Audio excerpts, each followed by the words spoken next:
Hi, dear friends and subscribers of Cricket Happenings. Your host Ram here, starting this Cricket Happening show today on a very sad note. One of the distinguished cricket writers has passed away, and he has passed away at the age of just 55, and this happened in South Africa. He was the ABC Australian Broadcasting Cricket Corporation commentator. He was covering the Australia South Africa Test series in the right now, and he passed away in his hotel in Cape Town.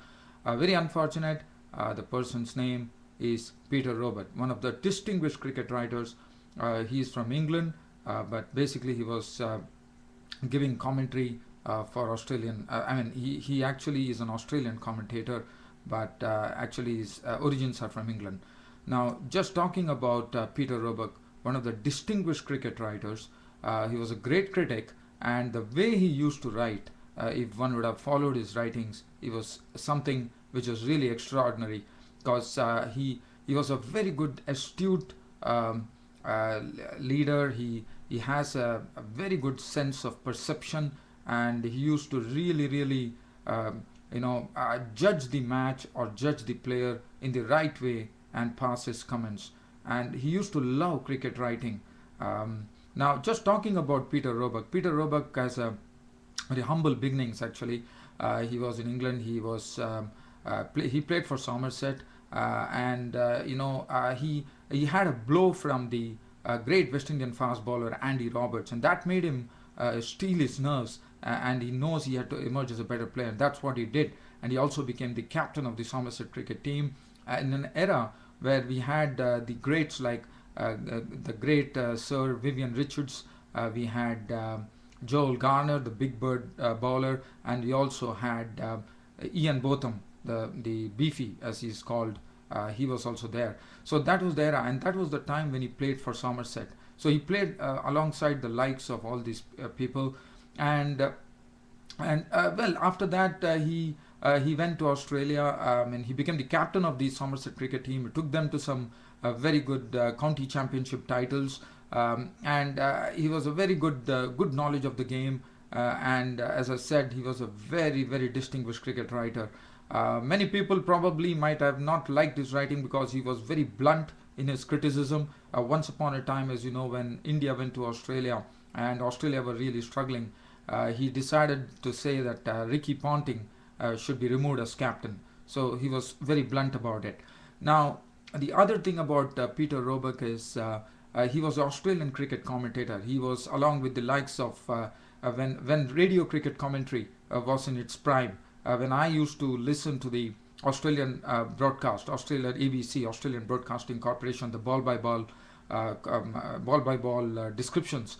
At that time, he was sitting alongside the likes of former radio, real doyen of cricket commentators like Tim Lane, Jim Maxwell. Then we have Neville Oliver, who was an expert cricket commentator. Neville Oliver was the cricket commentator, but expert comments was always by Peter Roebuck. And he was in an era where Shane Warne was in his prime. When he used to give the cricket commentary, and I used to listen to it, it was simply music to my ears when Peter Roebuck used to give the comments. Now, just passing away from that, so it's very sad. He has passed away at the age of 55. He has taken his own life. He has committed suicide, unfortunately, and they are looking into it, like what exactly happened. But it's a real sad passing of a great cricket writer like Peter Roebuck. And Peter Roebuck, condolences to his family, to his family members there.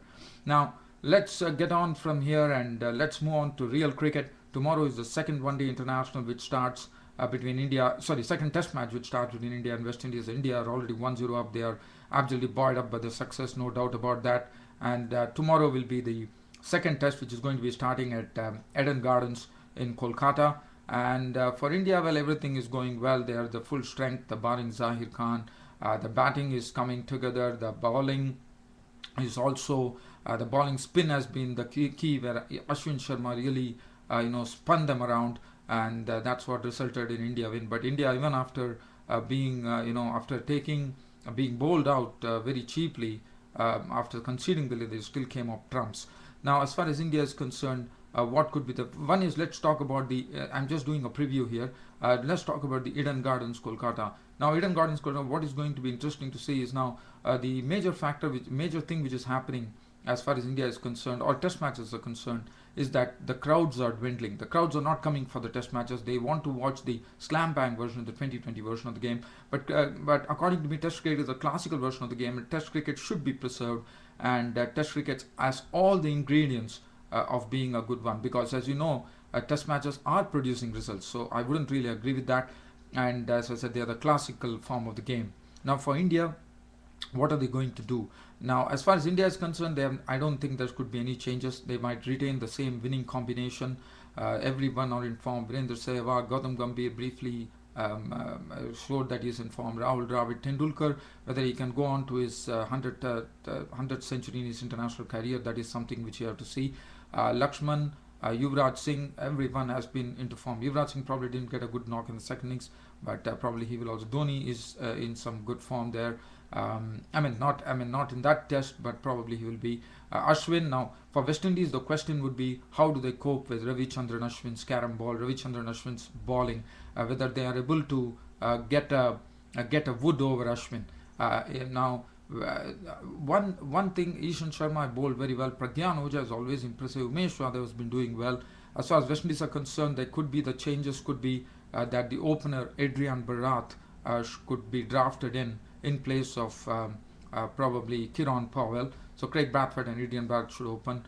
And other than that, Shivanand Chandrapal showed what a rock he is. Marlon Samuels is a great batsman. It's only a matter of just getting the pieces together. Dan Sami has been leading the team well. Other than that, the other change, Fiddle Edwards has been bowling with a lot of fire, and he's a very aggressive bowler. Devendra Bishwa has also looked good, but who do they go for? Whether they continue with Ravi Rampal, they bring in Kemar Roach. Now, Ravi Rampal, according to me, has been very successful, so I would really plump for Ravi Rampal instead of Kemar Roach. So other than that, we are probably going to see the full. There should not be any interruptions for rain. But what is going to be seen is whether how the crowds are going to flock. As you know, in history we have seen that Eden Gardens, Kolkata, people really flock. The cricket is a religion in Kolkata. They come for seeing any cricket match, any sporting match. You see that Kolkata really flocks, the Kolkata crowd. So that is going to be seen. And for West Indies, they have to square the series to keep the series alive. Whether they are able to do it, that remains to be seen. And other than that, dear fans, I'm sorry that I couldn't bring my cricket broadcast yesterday. Unfortunately, due to my commitments, I had some personal commitments. I couldn't come, so I do regret that. But as I said, I'm always there with my Cricket Happening show. Hope you all enjoy my cricket show. And thanks for watching Cricket Happenings. Your host signing off for the day. Thank you.